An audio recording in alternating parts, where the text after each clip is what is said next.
Marie-Claire Dubois ajusta son tailleur Chanel noir et vérifia une dernière fois son reflet dans le rétroviseur de sa Tesla. À 45 ans, elle venait d'être nommée PDG de la Banque nationale de France, devenant ainsi la première femme noire à occuper ce poste prestigieux.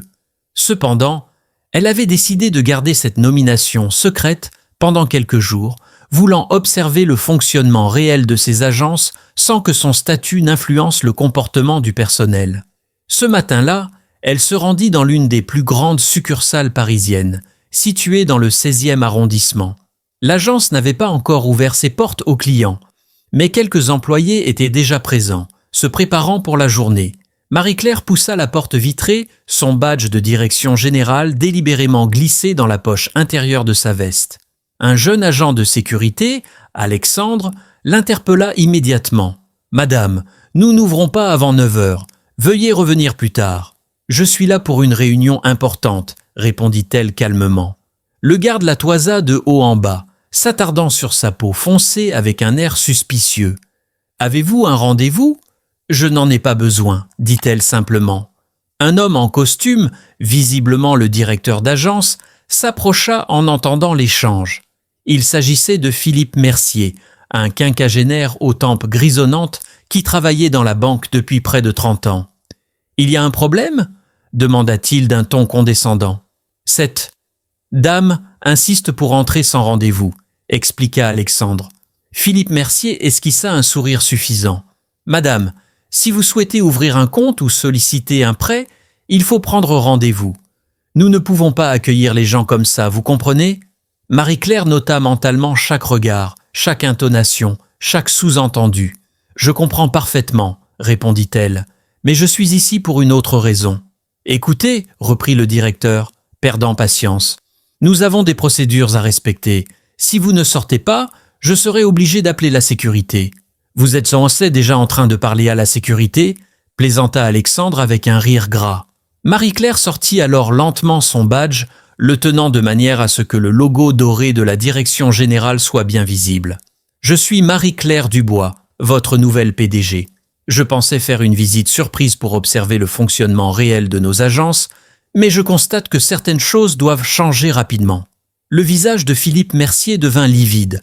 Alexandre, le garde, laissa échapper un hoquet de surprise. Un silence pesant s'installa dans le hall de la banque, uniquement perturbé par le bruit d'une imprimante au loin. « Madame la présidente, ce n'était pas, » balbutia le directeur. « Monsieur Mercier, je vous attends dans votre bureau. Maintenant. » Sa voix était calme mais ferme. « Quant à vous, Alexandre, le service des ressources humaines vous contactera dans la journée. » Les autres employés, qui s'étaient rassemblés discrètement pour observer la scène, se dispersèrent rapidement, prétendant être absorbés par leurs tâches. Marie-Claire traversa le hall d'un pas assuré, consciente que cette matinée allait marquer un tournant dans la culture de l'entreprise. Dans le bureau du directeur, les stores vénitiens filtraient la lumière matinale, créant des ombres striées sur le visage décomposé de Philippe Mercier. « Asseyez-vous, monsieur Mercier », ordonna Marie-Claire en prenant place dans le fauteuil visiteur, laissant délibérément le directeur debout, mal à l'aise. « J'aimerais que nous discutions de ce qui vient de se passer. Madame la présidente, je vous présente mes plus sincères excuses. C'est un terrible malentendu. » « Un malentendu ?» Elle leva un sourcil. « Expliquez-moi donc quelle partie était un malentendu. Le fait de supposer qu'une femme noire ne pouvait être là que pour ouvrir un compte ? Ou peut-être la menace à peine voilée de me faire expulser. » Le directeur passa nerveusement sa main dans ses cheveux gris. « Je vous assure que la couleur de votre peau n'a rien à voir. »« Vraiment ?» l'interrompit-elle. « Alors dites-moi, monsieur Mercier, auriez-vous réagi de la même manière si j'avais été un homme blanc en costume ?» Le silence qui suivit fut éloquent. J'ai accédé à ce poste non seulement pour mes compétences en finance et en gestion, mais aussi parce que je crois profondément en la nécessité de transformer notre institution. La discrimination, qu'elle soit basée sur la couleur de peau, le genre ou tout autre critère, n'a pas sa place dans notre banque. Elle sortit son téléphone et consulta rapidement quelques données. « Savez-vous combien de personnes issues de la diversité travaillent dans votre agence, monsieur Mercier ?» Eh bien, 3, sur un effectif de 42 personnes, et toutes aux postes les plus bas de la hiérarchie. Comment expliquez-vous cela? Le directeur commença à transpirer visiblement. Le recrutement se fait sur des critères objectifs. Objectifs comme vos préjugés de ce matin? Elle se leva et s'approcha de la fenêtre. Notre banque a un héritage prestigieux, mais cet héritage ne doit pas nous empêcher d'évoluer. À partir d'aujourd'hui, nous allons mettre en place un programme de formation obligatoire sur la diversité et l'inclusion pour tous les employés, à commencer par les cadres dirigeants. Se tournant vers lui, quant à vous, monsieur Mercier, vous avez deux options.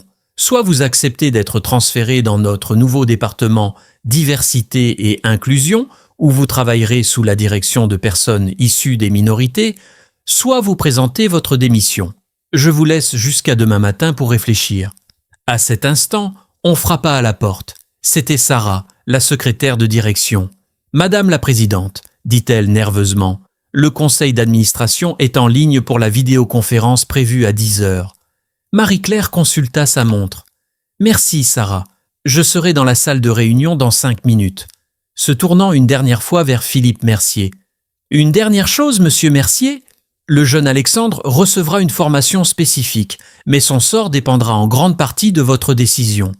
Si vous choisissez de rester et de faire partie du changement, je considérerai son comportement comme le reflet de votre leadership.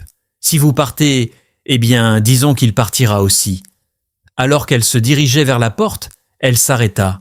« Ah, et faites circuler le message. Je continuerai mes visites surprises dans d'autres agences. La prochaine fois, peut-être que vos collègues réfléchiront à 2 fois avant de juger quelqu'un sur son apparence. » Le lendemain matin, Marie-Claire trouva sur son bureau une enveloppe. C'était la réponse de Philippe Mercier. Avec un soupir, elle l'ouvrit et commença à lire. « Madame la présidente, après une nuit de réflexion intense, je choisis l'option de rester. Votre intervention d'hier a été comme un électrochoc. J'ai passé la soirée à discuter avec ma fille de 19 ans, qui m'a fait réaliser à quel point mes préjugés étaient ancrés, même inconsciemment. Elle m'a parlé de ses amis, de leurs expériences, et j'ai compris que je faisais partie du problème. Je suis prêt à apprendre et à changer. Le poste au département diversité et inclusion sera un défi, mais je l'accepte avec humilité. Cordialement, Philippe Mercier. Marie-Claire sourit légèrement. C'était un début. 6 mois plus tard, l'agence du 16e arrondissement était méconnaissable. Sous la direction d'une nouvelle responsable d'origine maghrébine, l'équipe s'était diversifiée. Philippe Mercier, dans son nouveau rôle, avait surpris tout le monde par son engagement sincère. Quant à Alexandre, il était devenu un fervent défenseur de l'inclusion après sa formation. Lors d'une réunion du conseil d'administration, Marie-Claire présenta les résultats. La satisfaction client avait augmenté de 40% et l'agence affichait une croissance record. Ce n'est qu'un début, conclut-elle. Mais cela prouve que la diversité n'est pas seulement une question d'éthique, c'est aussi une excellente stratégie commerciale. En quittant la salle de réunion, elle croisa une jeune femme voilée qui passait un entretien d'embauche. Leurs regards se croisèrent et Marie-Claire lui adressa un sourire encourageant.